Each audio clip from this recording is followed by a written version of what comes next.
might be on mute, Might be? or he's Sorry. just stunned. You missed the part where I said Forest sucks, but Oh, okay. There we go. There we go. There we go.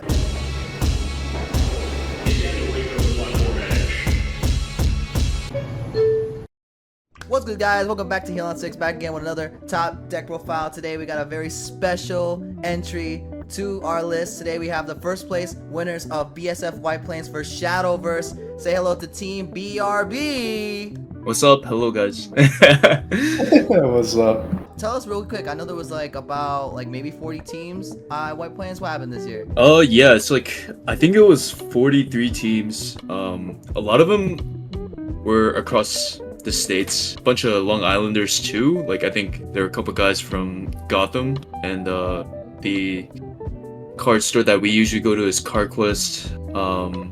Yeah, it was a good turnout. I think we went to Toronto BSF and there was about 28 teams, so it was definitely the bigger show out. I was able to get in the talks with the second place team, Chris GG's team, and the third place team was Brandon's team about the venue and everything. It said it was pretty much you guys had it on lock. Yeah, I mean, I guess you could say we got it on lock. I mean, 3 teams from New York City made it to top 3, so yeah, there were a lot of deck diversity, which just comes with BSF, since it's team setup.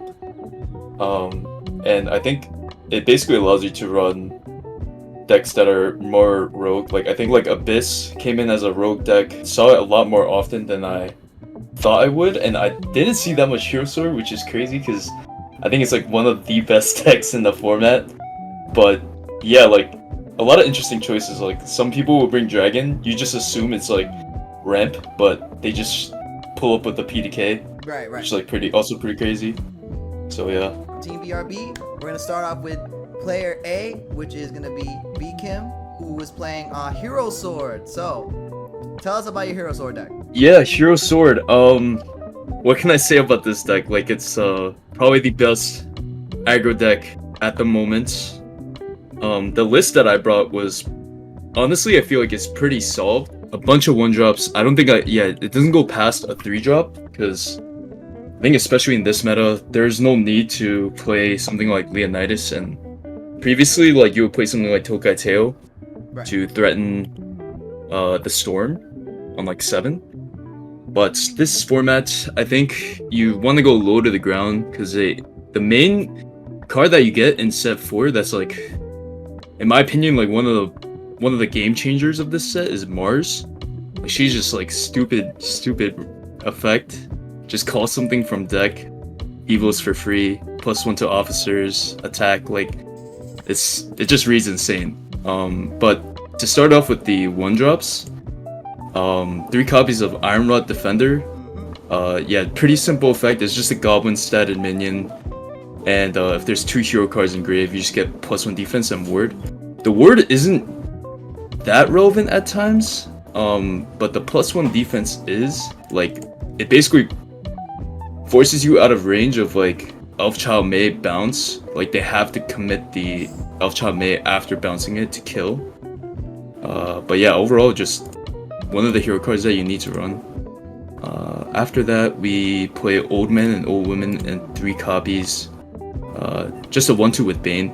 2 HP is pretty strong, so you want to be playing as many copies of this, because it basically, the whole point of this card is to keep Force in check. Because if you play this on turn 1, and they try to do some Ancient Elf shenanigans, you can threaten them with a Swordsman on the next turn to tap their Ancient Elf and just get a really good trade in.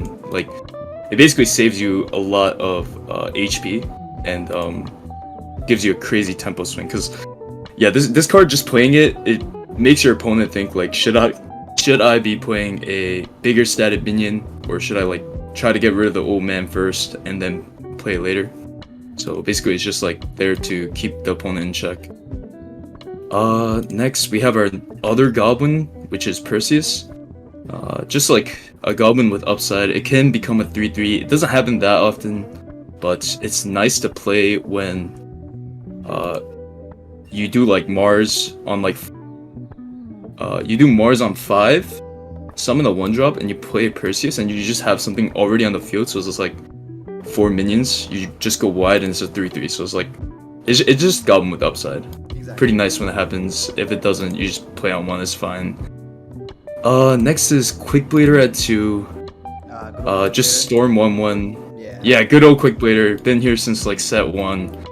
To be honest, I don't think it's that good.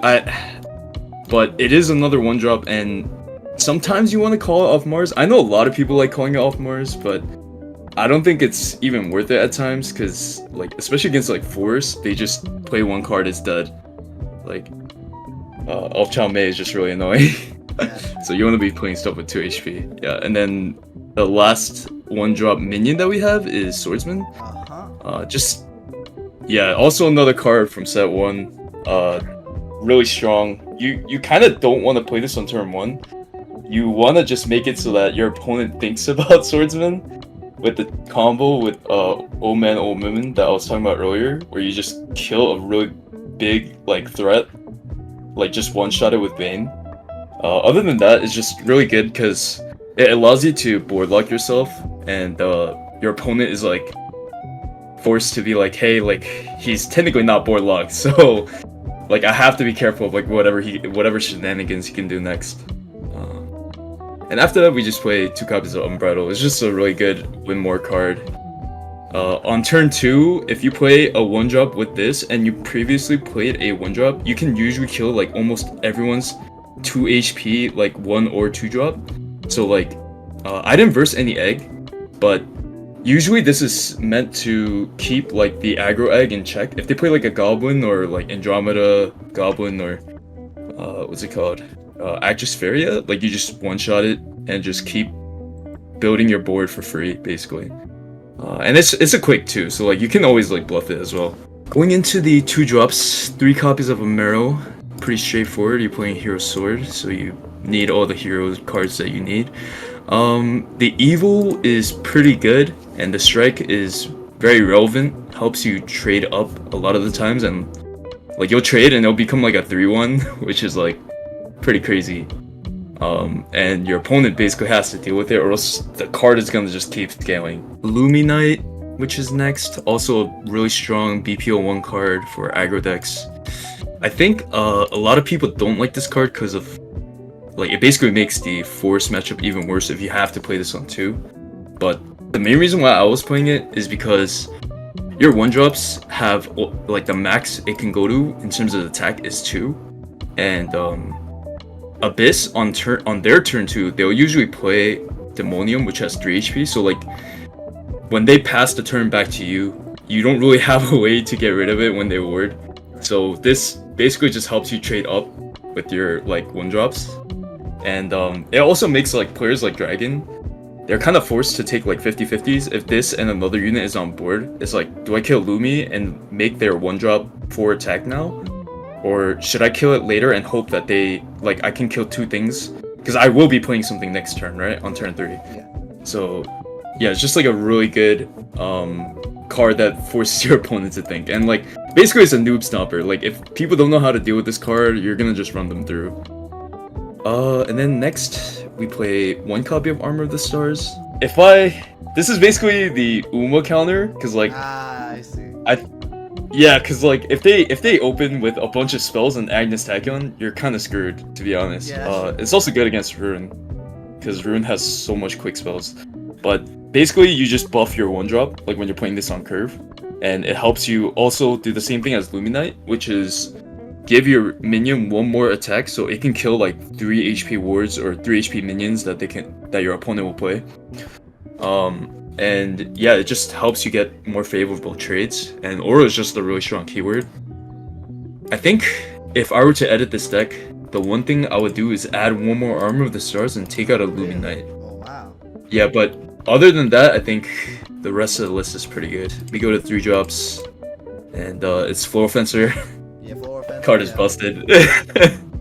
Yeah, like I don't really think she needs an introduction, but one thing I will say is I barely played her during the tournament because they're like, if I played her, I would get into like board lock situations, and if my opponent I just gave them the benefit of the doubt. Like, they're probably smart enough to just board lock me, so I just don't play it. So it's mainly there for your heroic entry. It's like a really good hit on turn 4 if you hero entry on 4, because then you'll have the 1 mana point to just evil it and just pop off. Or it's really good against dragon if they conflag your board and you just play this the next turn, because you just, it's like, hey, I present a new board for you to clear, and like if you can't clear it, I'm gonna just run you over.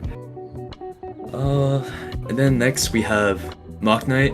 Yeah, this is like the MVP of the deck. That's basically the face of the He's deck. kind of, yeah, it is the face of the deck. It's ridiculous what this guy can do.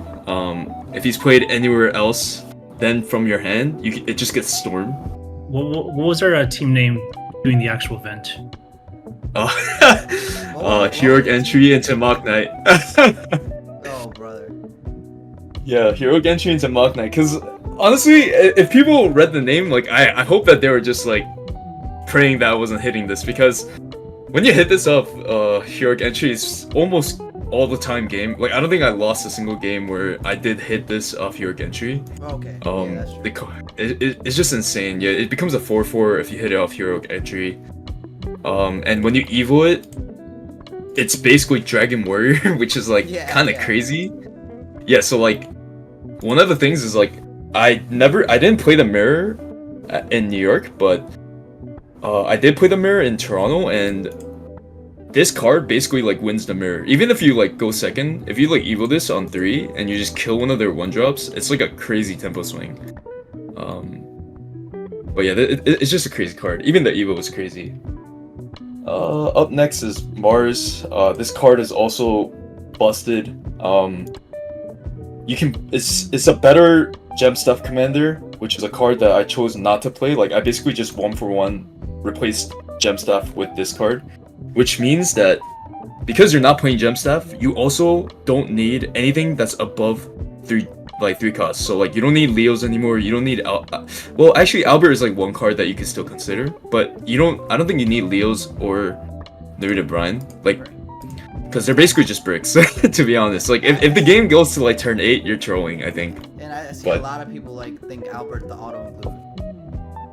Yeah, Albert is like, I don't think it's an auto include just because so many people are playing like cards that hate on Elephant. So like I'm pretty sure your Albert is just gonna get one shot, but I guess like people just wouldn't expect you to play Albert is like what you're hoping for. But I feel like a lot of people save their quicks just in general. But yeah, this card, whenever you play an officer, it just gets +1 attack, which is like pretty crazy. So if you play this on curve, even if you don't get full value out of the evil, which the evil is like on play, you declare an amount of play points that you want to use, and you can search your deck for an officer with equal cost and summon it. So immediately, some cards that people think of as like Quick Blader, but I don't think I ever call Quick Blader with this card, because I don't think I ever needed the 2 Storm, to be honest. But usually the cards you want to call are Swordsman, to force like really good trades for yourself, or Iron Rod Defender, because hopefully by the time you play Mars, which is like turn 4, if you're using the 1 play point, the Iron Rod Defender will actually get the +1 defense, which creates a 3/3 immediately on board with ward. And Mars on Evil is a 4/3, so you're kind of making a Floor Fencer that doesn't take 1 more slot on the field. So it kind of prevents the board locking that I was talking about earlier with Floor Fencer, and it presents a ward. So you could like trade Mars into you could trade up into a smaller minion, leaving her with like 1 or 2 HP, and then ward the Iron Rod just to protect the unit. And now they have to get through a ward and kill her for me to not get the upside of +1 attack on my next officer. So like I could threaten like a Novice Trooper for 4, which is like very dangerous, and that's the next card, Novice Trooper, just Storm 3/3. It's really good. I don't think you need more than 2.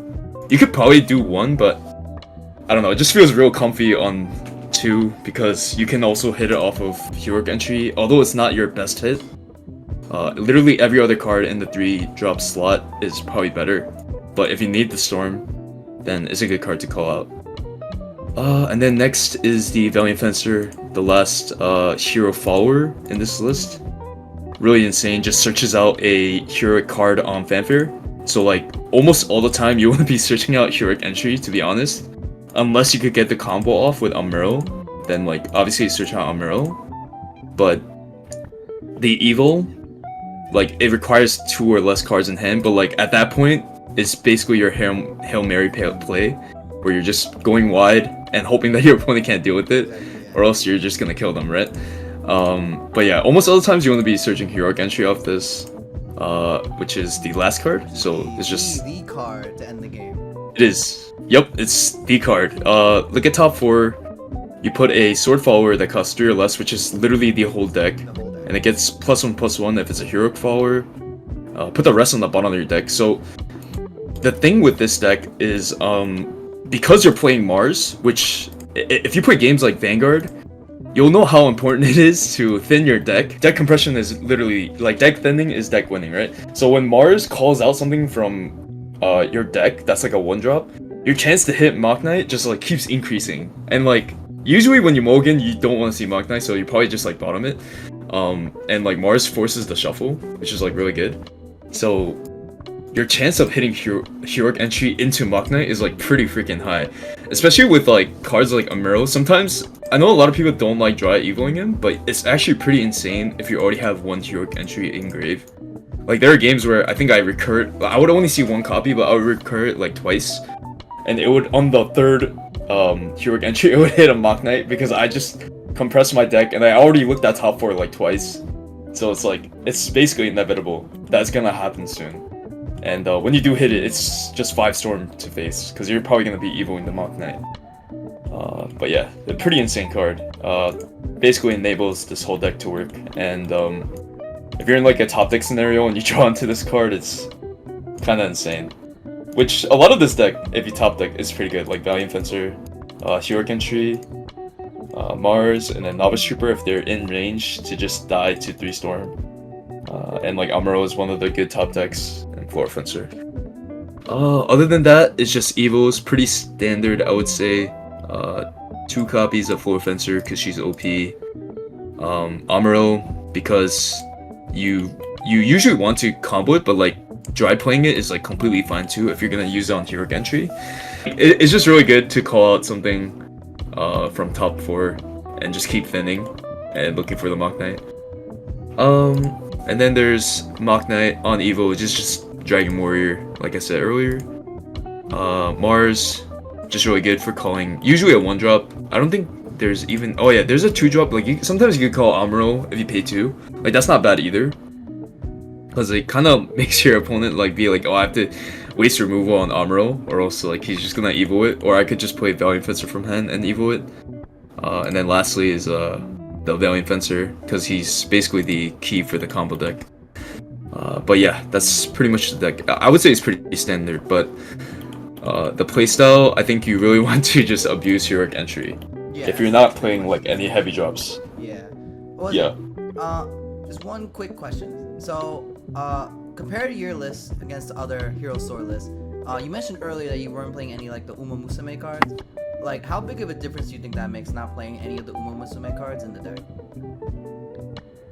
Yeah, I think the main 2 that lists would play, and like that I previously did play, was the Narita Brian and the Tokai Tail. So, I mean, my teammates probably know, but like I'm a huge Tokai Tail fan. Like that card won me so many games. Yeah, it's actually a freaking insane card, because it gets rid of like big wards or really big threats while getting the storm damage in, or just like presenting a minion on board.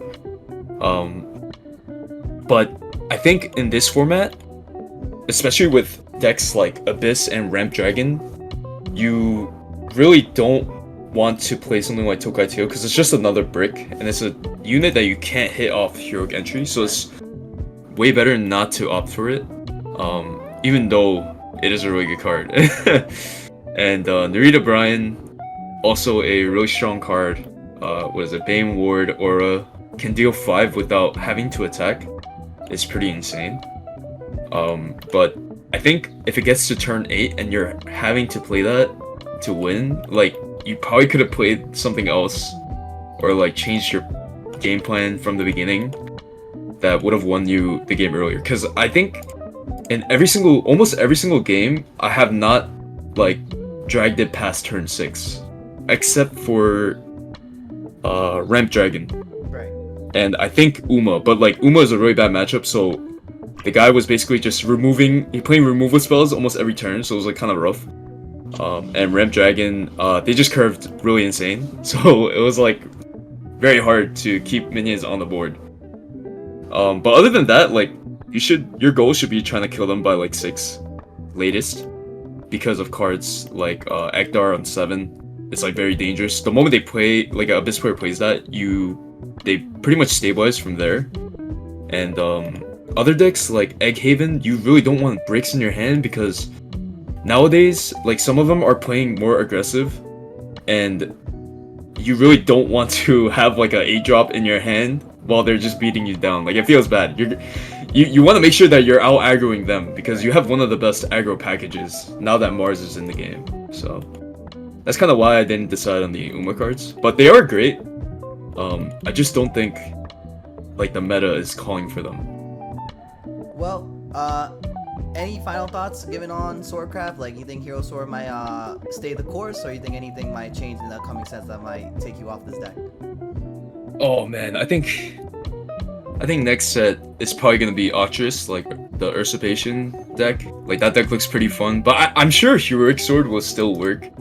Like, I mean, it's still an aggro deck, but next set, I think one of the big players is gonna be Repost Control Haven, which is like probably not gonna be a good time. They're dropping like a 8/8 with Ward and Aura on turn 4, so I'm not sure how it will do against that. But I think I'll probably be switching off of Hero Sword. I'll give it a try, but I think the Octrus deck is probably the better of the two, because it plays more mid-range, but there are like some cards from what I've seen where it can be pretty aggressive. So yeah, it's basically going back to mid-range. Like, I think some decks even play like Leo in that build, so looking forward to that. Yep. Alright, Yeah. Bkim, thank you so much for your deck profile for Hero Sword. And now we're gonna go and move on to Player B, which is our very own Juicy Karaage and his Egghaven deck. Yeah, so Egghaven. I've been on this deck since set 3, since the field cards came out. And I've been looking forward to this deck for a long time, like watching replays from the JP tournaments where this deck did really well. And in set 4, this deck gets Andromeda, which helps the deck a lot with kind of minimizing the downside of Humpty Dumpty blowing up your own board. But it's still not quite there where it needs to be to be a top deck. Like, in my opinion, this is probably a solidly tier 2 deck if you have if you're playing like the aggro version of this build. And like, actually up until basically the day before the tournament, when I started scrimming some games against a friend of mine, Zones, who's a pretty good Forest player, I was playing a different version of the deck that was more mid-rangey and played more of a grind game. But playing against Forest, whenever they had an aggressive start, and like, if you don't have like the perfect curve, you can get like stomped really, really quickly, because the deck is pretty weak to like having like your opponent having an aggressive curve, because you're not playing a lot of like spawn removal. You're playing the Dumpties, and you're playing Tin Soldier most of the time, maybe, which maybe like has like 1 or 2 counters. And in my build, I'm playing Priest the Cudgel, partly so that it can like kind of deal with your opponent having like an early aggressive curve. And so after scrimming some games against him and not doing that well, partly because the natural curve of the deck is a little bit awkward, I decided to see what other people were playing with this deck, and I saw that a lot of people were playing this 2-drop called Inu, which is a 2 play point 2/2 with Aura, which evolves into a 3/3 for 1. And the point of this card is that, first of all, because it has Aura, it's like hard for your opponent to deal with it if you play on a curve. Like, if you're going first and you play this on 2, there's not a lot of cards that can deal with this, and so it's kind of like guaranteed 2 to 3 damage if you evolve it. But the second point of this card is that it gives you another 2-drop, so that you can kind of curve out 1, 2, and 3 more easily. Because like if you just look at the Fable cards, which are the core of the deck, you have Feria, and then you have Snow White as your 2-drop, and then you have a bunch of 3-drops, and then some 4 and 5-drops. But if you have like say just a 1-drop and a 3-drop, that's still kind of awkward because if you skip 2, that's not really good for you. And so like having Mania kind of solves that issue where you have more 2-drops to play, so you have more chances of curving out. And that's like also one reason why I'm also playing 9 1-drops. So in addition to Feria and Andromeda, I'm also playing Goblin, which is just like another 1 and 2/2. And so sometimes if you have like say 2 1-drops and a 3-drop, that's like a perfectly fine hand because you can just play 1-drop on 1, 1-drop on 2, and that's sometimes still good enough. I'm also playing Pinion Prayer, which is kind of like a 2-drop, 2-drop with Storm, and there were a lot of games where like I played 1-drop on 1, and then played Pinion Prayer and cracked it for 1 on turn 2, and then I attacked for 4. Right. Go first, which is a pretty good like aggressive start. Like it's not a crazy start, but like it's good enough that it forces your opponent to start like reacting to what you have on your board, so like them try to advance general game plan. And so like there was a game against Sword where like I had this exact start, and even though they also had like a pretty aggressive hand, they have to like respect my board and like start attacking to my things, which is good for me because like you have a better grind game than Sword. So I think having like this more aggressive build with more low to the ground stuff, or like early drops, really helps make sure that you can like go with your aggro game plan more often, and it kind of solves like a lot of like your kind of like bad hands where you have not a lot of early drops and you only have like 3 drops or higher cost cards. For my list, I think the main difference from a lot of other lists is that I'm playing Priesthood Cudgel as a 3-of. Probably because this deck is like, I feel like it's pretty good going first, but if you're going second, even though you get to like have the evil points to evolve Alice on 3, that's actually not that good like a lot of the time, because if you don't hard draw Alice and like say you have like Alice's Venture, you can play on 2. That's actually like probably not the correct play a lot of the time if you have another 2-drop, because it doesn't play the board. And like if you're going second and you're playing like say it has a 1-drop and a 2-drop, if you're taking like turn off to play Alice's Venture, then you're taking a lot of damage. And against aggressive decks, like that's obviously not good for you. You're gonna lose the race if you go that route. And so going second, Priest kind of solves that problem where you now have like another 3-drop that's pretty good to play on curve on 3 with the evil point. And on top of that, against like aggro decks, it'll banish something and it can often attack into something but still live, and then your opponent like has to deal with it, or you can potentially attack something else on your next turn. So it becomes like a 3-for-1 a lot of the time. And I found that against most of the decks in this format, this card is almost never dead in like the early game, so I think it's a pretty solid card. I'm kind of surprised that not a lot of people are playing this set.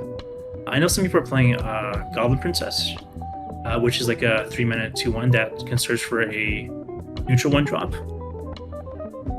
But in my opinion, that's still not quite what you want to be doing if you're going second. Like going first, that's not bad, but going second, it's still a little bit too slow. Whereas Priest is a much better tempo swing, and I think most of like what you're trying to do with the deck. For my 5-drops, I'm only playing 2 Pinion Prints, and I've noticed that so first of all, I guess for like the standard build of the deck, a lot of people are still playing like 3 Pinion Prints and then 1 or 2 copies of Odette. In my opinion, Odette is a terrible card that is already ahead on board, because it's a 5-mana 4/6 that doesn't directly affect the board. Like, well, it doesn't like affect your opponent's board. It buffs your own board and it gives you 2 life. So like, if you have an established board, it's pretty good. It's like, especially if you're the aggressor, and so it makes sure your opponent your board doesn't die to your opponent's conflag, or if your opponent has like their own egg that they can crack, it makes sure your board doesn't die to that. So it's good if you're like going first and you're already ahead. but in almost like every other case, it's not that good. And so that was like an easy cut for me. I do think it gets better in next set when Egg becomes like kind of the established, like one of the best decks, and the mirror match becomes a lot more common. But for set 4, I think it's just not good enough. And then for Opinion Prince, although it's a pretty solid card, it's also kind of slow, and it's also kind of a brick. Like if you see in your opening hand, you're not going to be able to do anything with it for like 5 turns, right? So that's not ideal. But I think you still want to have at least 2 copies, because it gives you more chances to kind of high roll off of your 4-drop, your March Hare's Tea Time. Because like getting Opinion Prince off Tea Time is pretty good. And it also, in like the very rare cases where the game goes long and you actually like have to play a grind game, it gives you the chance to potentially loop Opinion Prince with Opinion Prince. And like, so if only doesn't have a way like to like banish it, like banish 1 copies, you can just keep on looping them and eventually run your opponent out of cards. Which I think does come up against like the control matchups. And then I'm playing 2 copies of Snow White because it's an okay 2-drop, but what I found out a lot of times is that even if you play it and you want to like and you ward it, as a ward, there's a lot of like there's enough low cost evos in this format where if your opponent already has something on board, they can just like easily, evo something, attack into this, clear, and then attack with whatever they also had on the board already. And so it's not that good a lot of times, but it's still something I think you have to play, partly because you want to make sure you have a certain ratio of like Fable cards, but also you want to just make sure you have at least some kind of ward when you need it. And then beyond that, one thing I was thinking about for a while was whether or not I should be playing Explosion. The neutral 3 cost, which does 1 damage for each egg you have in your graveyard, plus itself. And the reason is because it's usually not live until like the mid game at the earliest, when you've already played 1 egg, and like even then, that's still not ideal, like because it only does 2 damage if you've already played only 1 egg. Like ideally, you want to have at least 2 other eggs in your cemetery for it to do something like that's worth how much play what you're paying for it. And so I was thinking about whether I should be playing this card versus Surefire, because Surefire Bullet I think it's still pretty solid in this set. Like there's a decent amount of 3 playpoint evil cards that like have 4 defense, which plays around Cudgel. But also it's good against Ancient Elfon too, which is like it's just hard for like any deck to deal with, right? So I was thinking about whether I should be playing Surefire for that. But because this was a team event where I was the 2nd seed, I figured that in my opinion, since Force is the best deck, Force would probably be won most of the time, and so I wouldn't see that much Forest, and I'd see like other decks, like maybe control decks or something else, where Explosion could potentially shine more, and so I decided to keep it in. Also because since I've already cut like some of the 5-drops that you would usually play in this deck, without Explosion, I would be going down to 22 Fable cards, which is kind of dangerous because like it'll mean that your Alice has much more of a real chance of whiffing completely. So I think it's like a necessary evil, even if it's like not ideal. And then for my evil deck, once I decided that I wanted to play 3 copies of Minu in the main deck, I was thinking about whether it made sense to still play 3 Cudgel in the main deck and then have like 2 Cudgel Evils or only 1 Cudgel Evil and like 2 Manu Evils. So I wasn't sure like which card I should have like 2 copies of the Evil for. But I ended up going in with Priest of the Cudgel, just because I think that Manu, like by itself as a 2 playpoint 2-drop with Aura, was still good enough, just because it's like guaranteed to do damage, that I could like kind of skip on it and just go with 2 of the Evil for the Cudgel. And then everything else I think in the deck is pretty standard. So compared to your Egghaven deck to most like standard Egghaven builds, what do you feel like you really like innovated within your list compared to others? Well, like I mentioned, I think Priest Cudgel was something that I found was pretty good in most of my matchups. I think every single time I've had it in hand during the event, it was pretty good. And so that's something that I'm playing that a lot, that I've noticed, I think almost someone else is playing, which is kind of surprising because I think it's still pretty good. And then playing 3 1-drops without playing Goblin Princess, I guess is kind of like something I'm doing differently. Because I've noticed that a lot of people are playing 3 1-drops, so the goblins, but they're also playing Goblin Princess, so that you can like potentially search out one of your 1-drops. But I'm not playing that because I'm playing Vigil instead. Right. And I think cutting Odette completely is also something that not a lot of people are doing. But I think it's probably the correct decision, especially if you're like trying to go the aggro route, because it's just a little bit too clunky the set. And then my new, I think it's not. I would say it's really something that I've innovated because it's something that I've noticed a lot of other players are already playing. But I think not everyone's playing this card, and I think you probably should be playing this card if you're playing Egghaven. Especially going into the next set, what you and Bkim have already said, that Haven seems to be pretty prosperable going into the next set. So I feel like you're probably going to stick with this deck going into set 5. Probably. So it's kind of funny because when we were like initially deciding our lineup, like which decks to play, I think both my teammates were thinking about potentially bringing Forest. Yeah, that's what I was expecting. Yes. Yeah, because like it's like I said before, it's in my opinion one of like probably the best deck right now.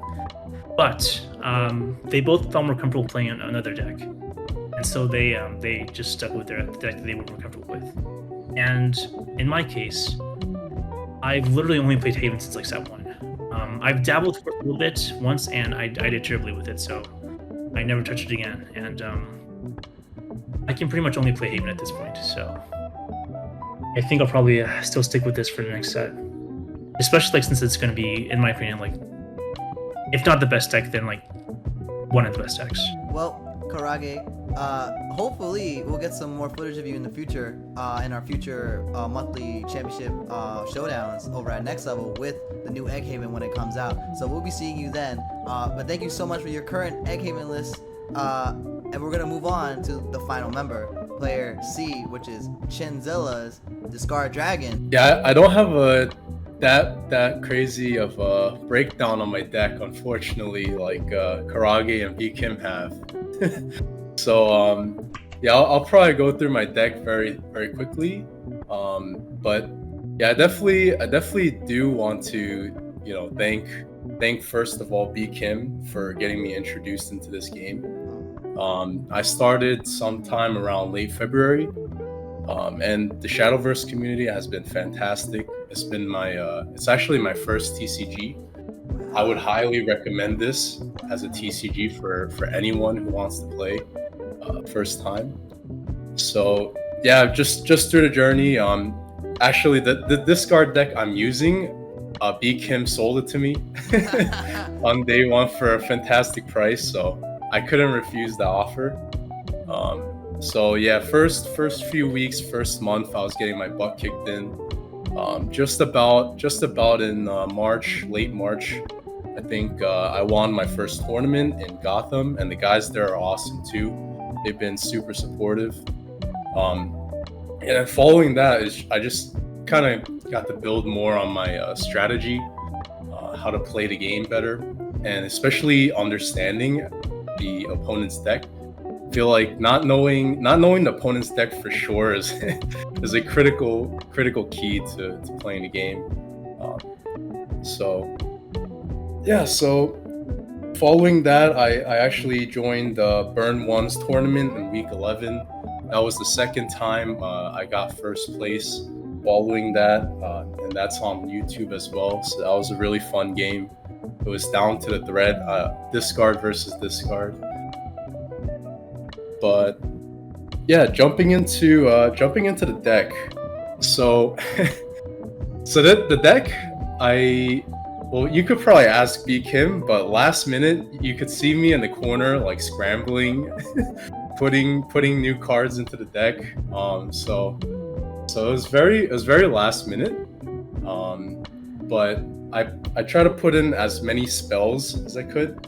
So my deck runs around 19 spells. And I threw in 2 Dragon Newt Fists just to make it a BP4 deck. Yeah. Otherwise, it would have just been a BP3 deck in the BP4 set. So, yeah, just to break down the deck, I added everything else is pretty much standard. The Dragon Breaths, the Blazing Breath, the Bell Ringers, Dragon Song Flute, Oracle, Trail Light, etc., etc. And the few cards I teched in were Shapeshifting Mage for Elephant, and just primarily it's a good card in my opinion. Just having the Bane and just having the Bane in general is very nice to have. Adding the Dragon Newt Fist, having 2 extra discard cards in my deck was nice to have as well. I threw in the Surefire Bullet. It worked well for me in set 3 against many cards. Of course, I added Execution. That was fun. That came in a few times, a few games. But yeah, otherwise the whole deck is very standard. My primary strategy around this game has been really around the quick spells. It's been fun like psyching people out with the quick spells, you know, leaving open on 1 when my hand is bricked, or leaving open on 4 when I don't even have execution. You know, just kind of like molding the game into a more favorable matchup for me is like getting the opponent to think 3 times about their decision.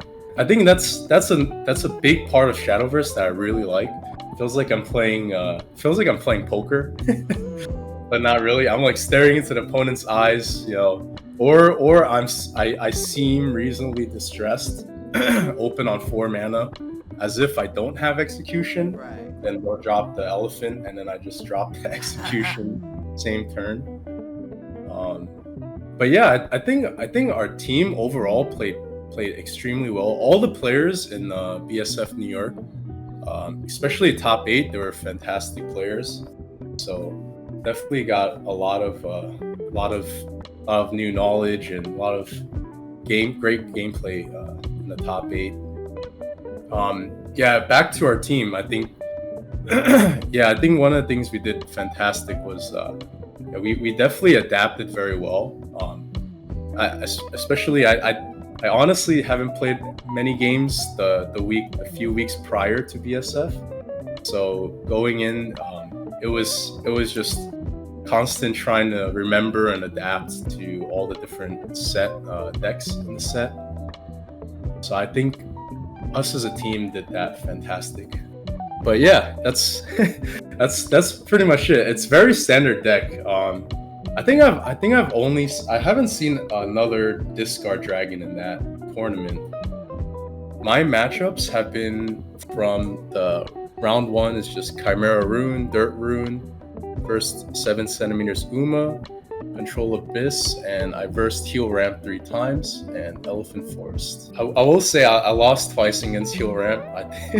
I think it is pretty strong. So yeah, it might be stronger than Discard, but I'm not sure. Might need June is also a pretty good player. Like I think both your losses were to June, right? His dragon's like pretty good. Yeah, he's pretty insane. Elephant, I had no problem at all. Elephant was really easy for me, in my opinion.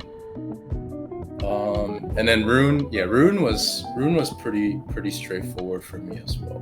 Well, your forwardmostness about your introduction to the game has been very touching. Honestly, hearing a story like that from coming from my perspective and like looking from outside into the Shadowverse community, it's great to hear that like the community is still growing in the background, you know, like especially in all these different locals, because even though a lot of our locals for NYC are kind of dispersed at the moment, I know you guys make the best out of it with most of your players from Queens and in Long Island. You guys really show it out for the entire city, and that's a great honor to be that you came into the game relatively recently and you performed at such a high level, and that's honestly pretty impressive to me. I'm very impressed. Thank you. All right. But yeah. I'm gonna take a few thoughts from all three players at the moment. Just want to know your thoughts going forward, especially since you guys mentioned already that you guys could have had the opportunity to play Elephant Forest. How do you feel about Forest going forward? Because that's honestly the deck I was expecting to see at the top table. Terrible deck. I think it's trash. It's like a tier 3 deck, in my opinion. I think it's still pretty solid. Though I think based on results, at least from JP, it's not as good in set 5 as it is in set 4. So I guess you probably won't be seeing as much of it. I think Japan loves high roll decks. That's why they love Dragon and Elephants, and that's why there's so many results in decks in there for Forest. But even though it has a lot of consistency cards, I feel like it's still not the best deck. I think it's still Hero Sword, because Hero Sword has basically your matchups are all 50-50. Some are actually favored for you, and the only bad matchup, which is like maybe 40-60, is against Uma, and that's if they open like Agnes Tachyon with removal. You pretty much only lose to 2-card combos with Hero Sword. So that's why I think it's still one of the best decks. Same with like Egg. I think Egg, the aggro variant, is like also very strong. But I think, if I'm being serious, I think like Forest is like tier 1.5 if anything. You just break so much. If you don't have like the good openers, it's not as strong. It's still like Silver Bow Force, which was like also a pretty good deck, but like Silver Bow Force was like very reliant on like pieces. So like that's kind of the reason why I was one of the players that was considering bringing it, but I just don't think it's as strong as people think it is. I could be wrong about that, but I just feel like just the chance that you brick, I guess in a 3v3 is not too bad if you brick, because like you can rely on your other teammates, but I think like if you can try to win your match, like that's all that matters. And I think doing that with a deck that can go like 50-50 in every matchup is like way better.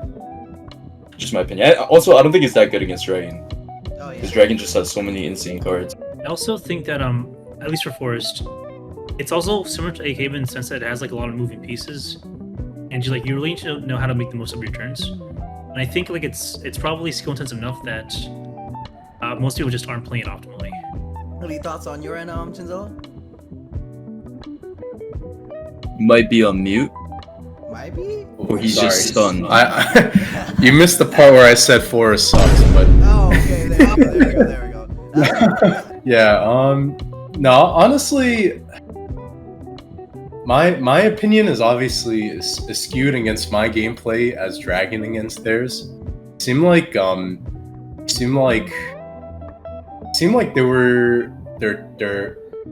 I don't know, maybe it was I hate to say this because maybe this is wrong, but it felt like they were losing tempo against my deck. Oh, really? They were usually like down to 3 or 4 cards, and then their elephant would be like only 4 damage, 5 damage towards the end of the game. Then again, maybe I just high rolled to them using a lot of their resources. Thinking about switching to Egg Haven, Juicy Karaage. No way. You guys, Meta slaves, man. All of you guys. come on, man. Well, how do you feel about that, Karaage? How do you feel about that? Well, I offer coaching 100 hours, so I'm fine with that. Whoa. Mm. Closing statement, Captain Juicy Karaage. I thought Brian was the captain. I thought Karaage was the captain, but maybe Brian is. Honestly, all three of you in the photo look pretty commanding, in my opinion. Thank you. Closing words. I think the fact like none of us chose. Okay, so first of all, in my opinion, like probably the top 2 decks right now are probably Forest and Ramp Dragon, and the fact that none of us chose those decks and we still did pretty well, I think just kind of shows that if you put in the effort, put in the work with a deck, even if it's not necessarily the best deck, you'll still have good results. So just play what you know, play what you like. Team BRB, you guys did great. You represented us perfectly. You defended our hometown of New York. And honestly, thank you guys so much for showing up today and explaining your experience. Guys, hopefully we get to see you around. Hopefully I get to catch some matches. I'll probably find a way to travel out to see you guys play out and record some more Shadowverse for the channel, other than just our monthly championship showdowns at next level. But other than that, fellas, what channel are we on? Heal on 6. 6, yes. Yes, sir! This is the last stop on this train. Everyone, please leave the train. Thank you for riding with MTA New York City Transit.